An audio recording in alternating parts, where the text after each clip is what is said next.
Boom. All right, ladies and gentlemen, welcome. This is the voice of Dr. Julie Ben. Okay? Yeah, welcome to the University of Benin. My name is Dr. Julie Ben. I am not a medical doctor. I'm a PhD holder in the field of electrical electronics technology, and I'm happy to be your online tutor. Okay?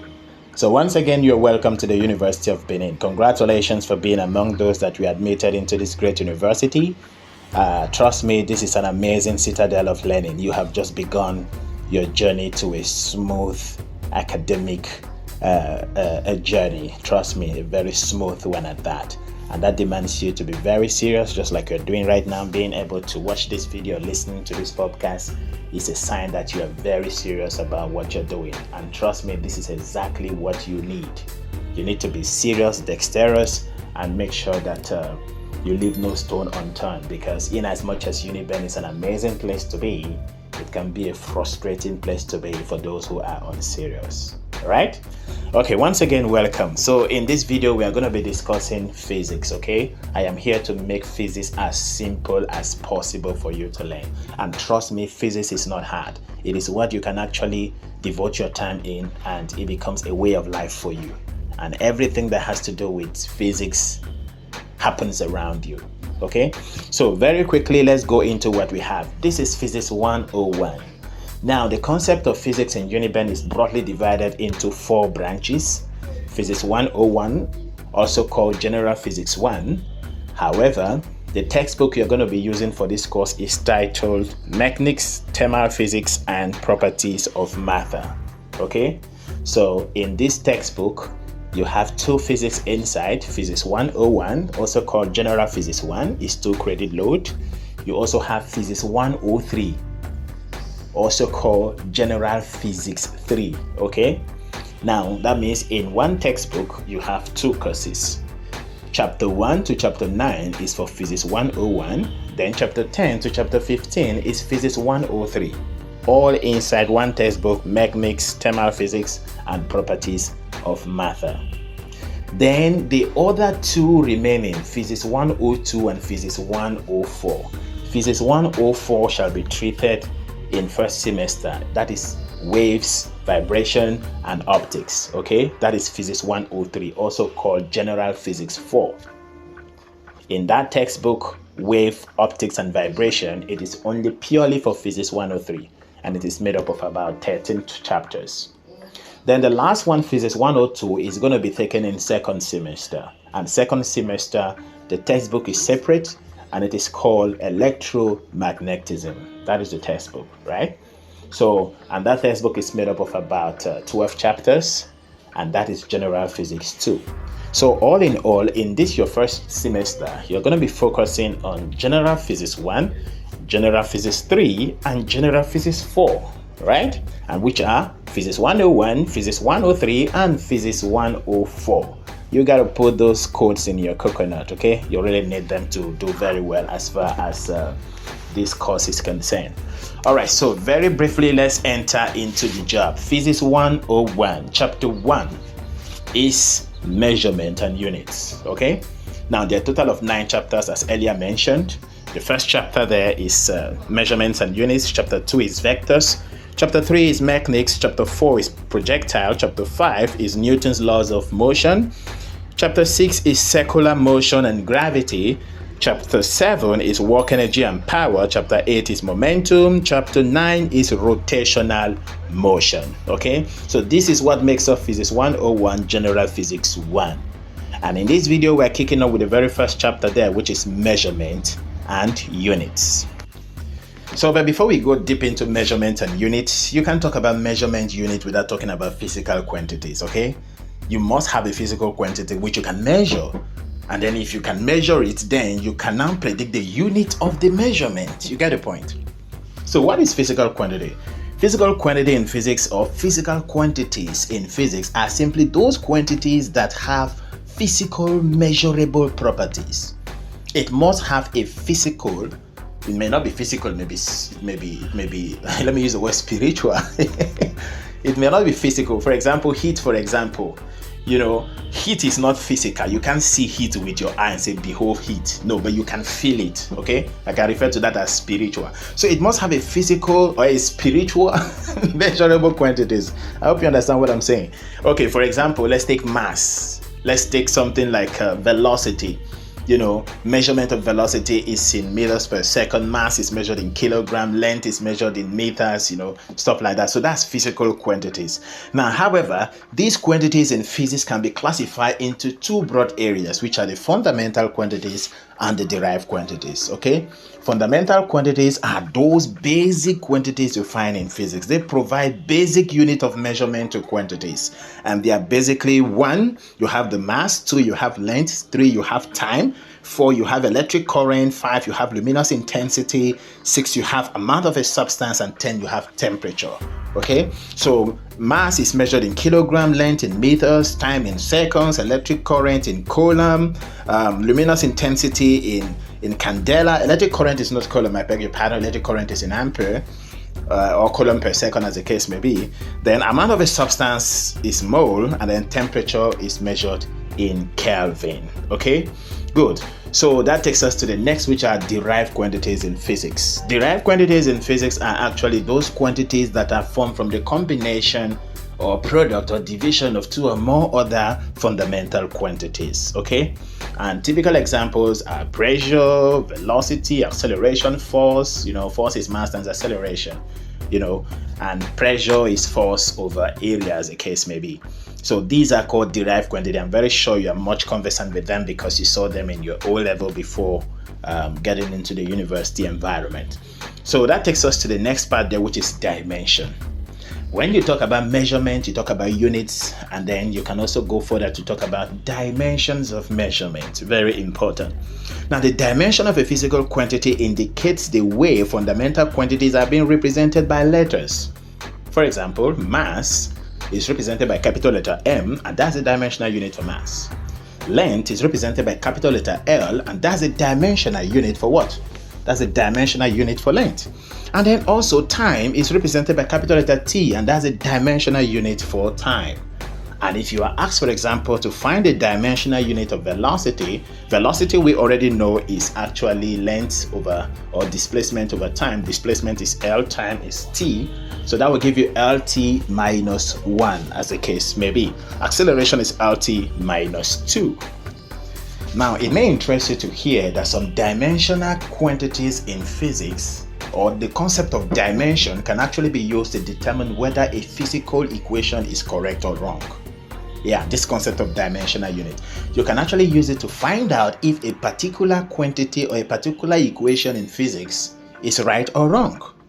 Yeah, for example, let's say mass is equal to force times area. It doesn't make sense actually, because force is actually mass times area. But now let's say mass is equal to force times area. Now let's use a concept of dimensional unit to see if we can determine if this quantity is correct for mass.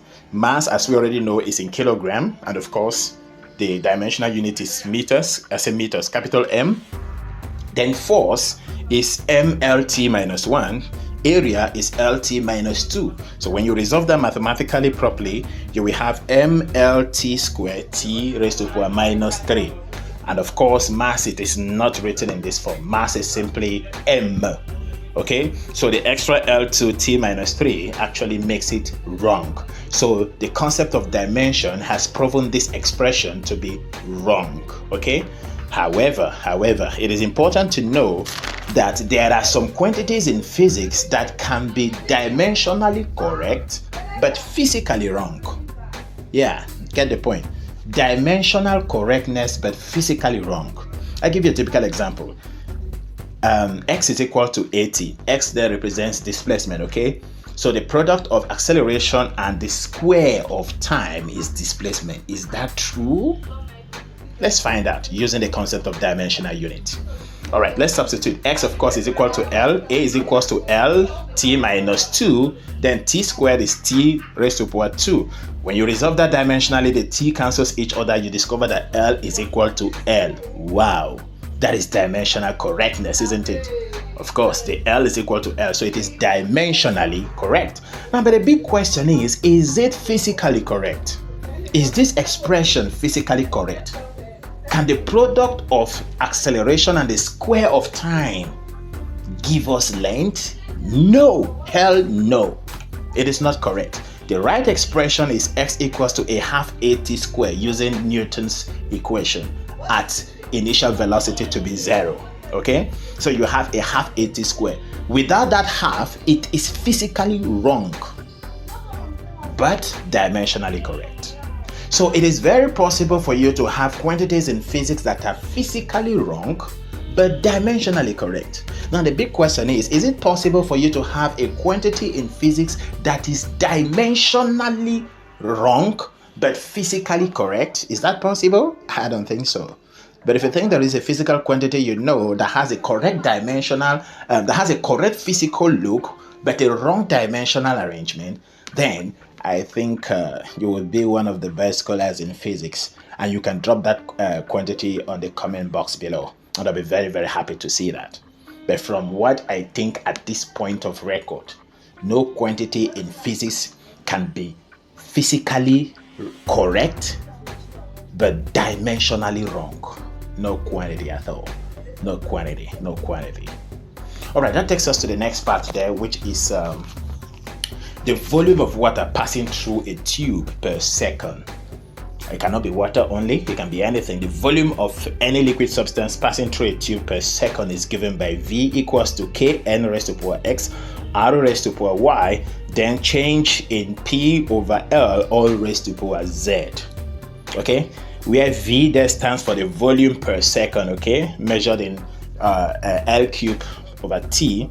And then the K there is just a constant, so you can ignore it. The N raised to power X, N there represents the coefficient of viscosity, which is tangential stress all over velocity gradient, okay? Tangential stress is actually force over area, just from the normal formula for stress. And then velocity gradient is the ratio of velocity to the radius of the pipe, okay? So that is velocity gradient. And then the change in P there represents change in pressure in the tube, and pressure we know is force over area. And then the L at the bottom there is the length of the tube. So you can substitute your dimensions and then find the values of X, Y, and Z accordingly. So that takes us to the last part of this chapter, which is conversion. Okay, now first and foremost, in this part of conversion, there are a lot of conversion units you will see in this area. You are not expected to cram them all because your calculator has many of them already stored. Okay, if you are privileged to meet us in our physical class at Quintessence Tutorials, we teach you all these things. However, you are not expected to put everything in your head. All you need to do is just to pick some selected dimensions which you would need, some selected conversions which you would need subsequently, and just work with them. For example, radian. 1 radian is equivalent to 57.3 degrees, and it's also equivalent to 57.18 minutes. 57 degree 0.18 minutes. Yes, so you need to know how to convert degree to minute. However, 1 degree contains 60 minutes. That's one thing you must know. For every 1 degree, it is equal to 60 minutes, right? So if you are giving me 0.3 degree, how many will that be in minutes? That will simply be 0.3 times 60, and that's going to give me 0.18 minutes. And that minute is written with an apostrophe at the top, just like you see there. That apostrophe signifies minute. When the apostrophe is doubled, it signifies second, okay? If it is triple, it signifies millisecond, as the case may be, but you don't go into the triple lane. You can only go to single and double. Single, minute, double, second, right? Good. So it's also important for you to know that in every 1 minute, there are 3,600 seconds, isn't it? So you can actually use that concept to do your conversion.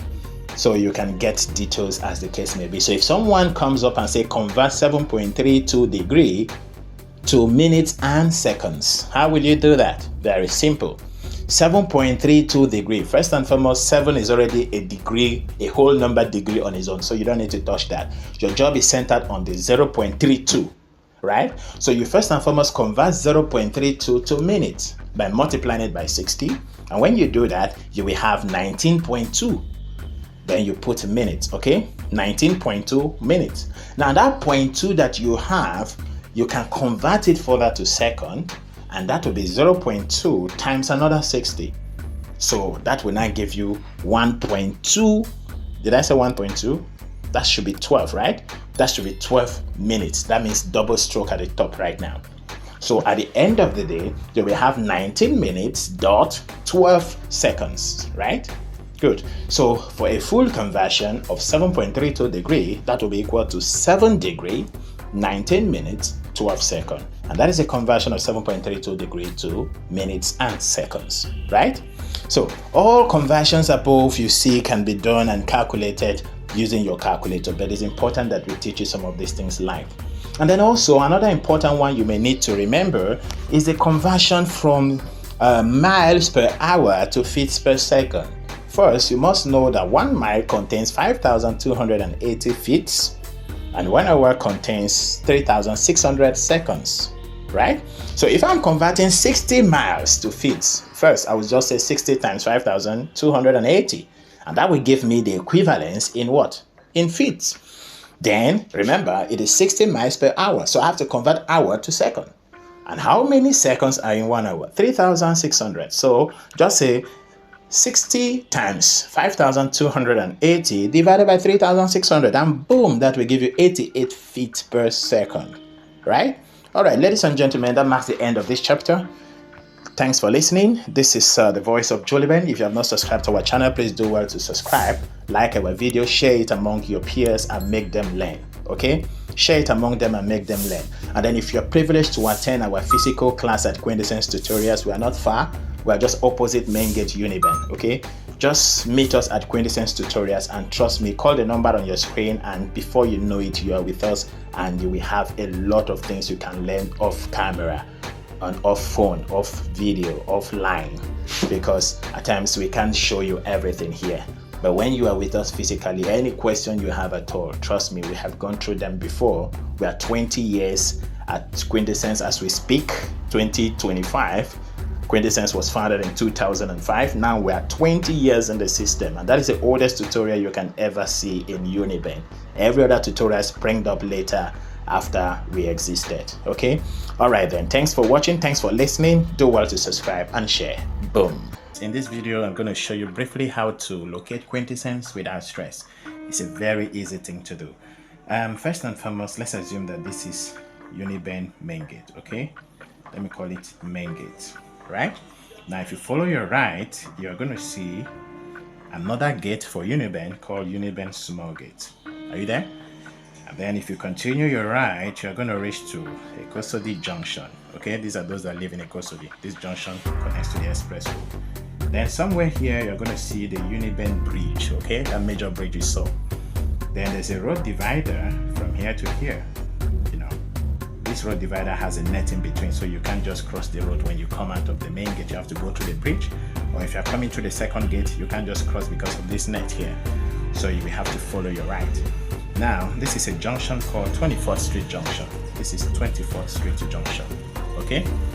Now, here you will see a junction called 19th Street. 19th Street Junction.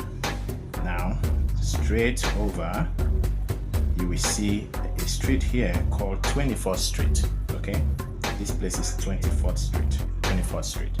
If you walk down the street, you're going to see us by the right. This is Quintessence. Now, this point you see here is called Christ Embassy. Okay, you can see Christ Embassy from the junction here, so it's not far. It's about 1 minute walk and you get there. And then this road continues like this. So this is an express road. This is an express road. So if you're coming out from the Uniben second gate, it's the easiest way for those who live within the school campus. So once you come out of here, let's say this is you now. Yeah, so you come out from here, just walk towards your right, cross the road, come back here, and then walk down into the street, and boom, you meet us at Quintessence there. It's that simple to locate.